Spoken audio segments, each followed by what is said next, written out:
I came down here to write about Governor Wallace, and I found out when I got down here that most of the important legislative and executive institutions in the state were at that time, or had been at one time, in the hands of Judge Frank Johnson.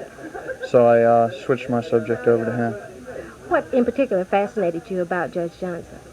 Well, I think his impact on the state of Alabama, and in general on the civil rights movement in America. I think that the civil rights movement really began in Alabama, and it was Alabama political leaders who really pushed it forward and gave it the momentum to move across the nation. And I think Judge Johnson was one of those.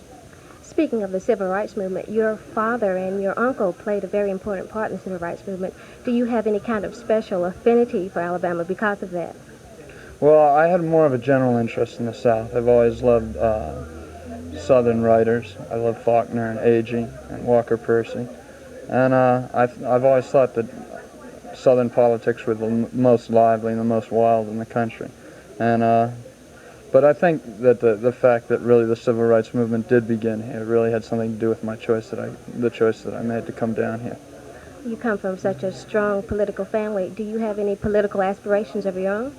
I think I'll probably go into some career in the public service, Janet, but I wouldn't necessarily restrict myself to politics. I think there are a lot of other options. I think everybody in my family believes that my father and uncle died for certain goals and certain ideals that are certainly worth pursuing. But I don't think that any of us would restrict ourselves to the political arena.